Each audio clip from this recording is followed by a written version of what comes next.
What does high intensity training mean? That's a whole nother discussion. I know you met with my friend Marty Gabala and had a discussion with him a few months ago. So when I think about aerobic power, I like to think about Jan Hoff's 4x4, which is the old Norwegian ski team workout. 4 minutes at 95% of max, followed by 3 minutes of recovery, repeated 4 times.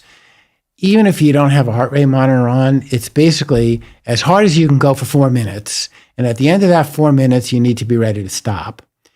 And then at the end of the 3 minutes of recovery, you need to be ready to go again. And that's how you judge that intensity, completely independent of heart rate.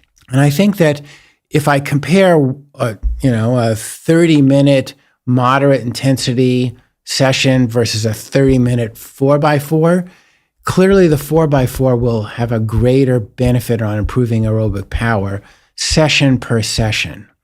That being said, over time, I think there are great benefits to doing more moderate intensity exercise. Also, it's lower risk, it's easier to do, it's emotionally easier for many people. Others love doing short duration burst activity. They say, oh my God, I can get the same benefit by only exercising for 4 minutes as opposed to 40 minutes? I'll do it. So it's very individual. And at the end of the day, certainly when you look at a competitive athlete, no athlete does just one thing. That's why a lot of the studies in this field are a little bit artificial, because they say, I'm going to do only moderate intensity training. There's a whole new burst of enthusiasm for zone 2 training. I mean, gosh, I've had about 10 interviews about what is zone 2 training. For your audience, typically that means exercising hard enough that you get a little sweat on your brow. You can still talk, but you're a little short of breath. And I like to tell people you can talk, but you can't sing. That's a good indicator of that higher level of zone 2 training. So the ideal strategy then is to incorporate all kinds of training. That's what the human body is best at adapting to. It doesn't really adapt very well to doing the same thing over and over and over again.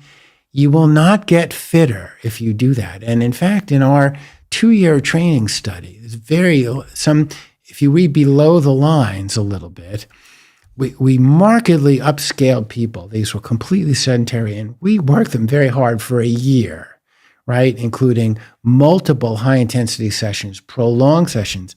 But then we said, all right, I want you to sustain that for a year. So we dropped them to only 1 interval session a week and 1 long session a week.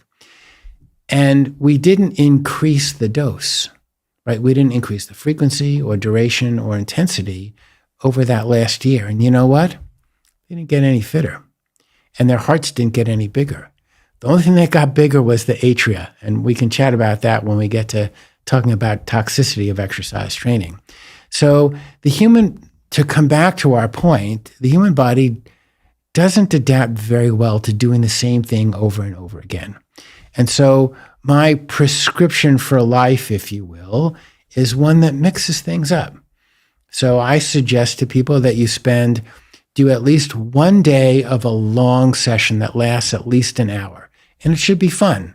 I don't care what it is. It could be, going square dancing. It could be a long walk with your spouse or a long bike ride. It could be some other class that you take, but it needs to last over an hour and at least to be fun. Second thing you need to do is do 1 high-intensity session a week. I like the 4x4. I think it's very effective. There's great data about it from the Norwegians. But I don't care if you did 2x6, or if you're a Marty Gabala fan, if you did 30 seconds times 8. It doesn't really matter. Just do one thing at high intensity, and then do 2 or 3 sessions of that moderate intensity, at least 30 minutes, getting the talk test, and then supplement that with 1 or 2 days of strength training. And what I mean by strength training, it doesn't mean you have to go to the gym and pump iron. It could be Pilates, it could be strength yoga, anything that requires training of strength and skeletal muscle. And if you do that over your whole life, I think that's the best strategy for preserving cardiovascular health.